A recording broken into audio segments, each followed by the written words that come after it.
sekalian, film BPUPKI membuka cerita pada 29 April 1945 saat Jepang membentuk Badan Penyelidik Usaha-Usaha Persiapan Kemerdekaan Indonesia atau BPUPKI. Tujuannya jelas, mempersiapkan segala sesuatu untuk kemerdekaan Indonesia yang sudah dijanjikan. Sidang pertama digelar pada 29 Mei 1945 hingga 1 Juni 1945 di Gedung Cuosangin yang sekarang dikenal sebagai Gedung Pancasila di Jakarta. Suasana sidang penuh semangat meski masih di bawah pengawasan Jepang. Tokoh-tokoh besar Indonesia mulai menyampaikan gagasan mereka untuk dasar negara. Pada 29 Mei, Mr. Muhammad Yamin mengusulkan 5 prinsip dasar negara.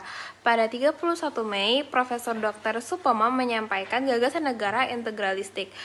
Pada puncaknya, yaitu 1 Juni 1945, Insinyur Soekarno berpidato selama berjam-jam dan mengusulkan 5 dasar negara yang ia namai Pancasila. Yang pertama, kebangsaan Indonesia, internasionalisme, mufakat atau demokrasi, kesejahteraan sosial, dan juga ketuhanan yang Maha Esa.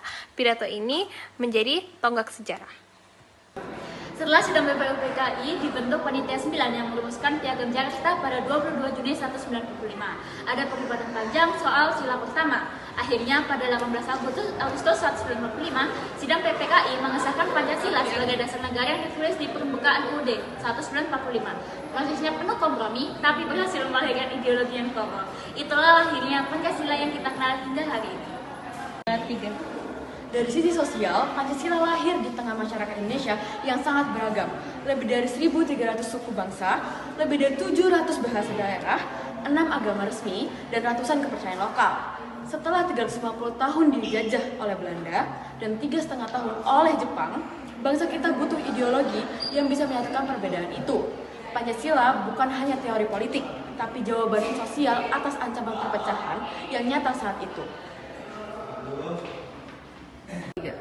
Sidang BPUPKI menunjukkan nilai sosial Indonesia yang sesungguhnya, musyawarah untuk mufakat. Perbedaan pendapat antara kelompok nasionalis, Islamis, dan sosialis diselesaikan dengan dialog panjang dan pengorbanan ego.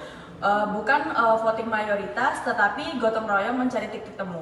Inilah bukti bahwa Pancasila lahir dan dari semangat kolektif, bukan dari satu orang atau satu golongan saja. Di era digital sekarang, Pancasila masih sangat relevan sebagai benteng melawan radikalisme, hoaks, dan polarisasi. Ia mengajarkan kita untuk menghargai perbedaan sambil tetap satu dalam bingkai NKRI. Tanpa Pancasila, Indonesia yang majemuk ini bisa saja terpecah belah seperti banyak negara lain. Analisis sosial menunjukkan bahwa Pancasila adalah lem sosial yang menjaga keutuhan bangsa. Kesimpulan sejarah perumusan Pancasila bukan sekedar catatan masa lalu, melainkan pelajaran hidup tentang bagaimana persatuan lahir dari dialog, kompromi, dan pengorbanan. Ia mengingatkan kita bahwa di balik keragaman ada kekuatan besar bernama Indonesia. Kami juga mencoba melihat bagaimana pemahaman generasi muda terhadap Pancasila saat ini, melalui pengamatan sederhana dan diskusi dengan teman-teman di sekitar kami. Hasilnya menunjukkan bahwa sebagian besar sudah mengetahui Pancasila sebagai dasar negara.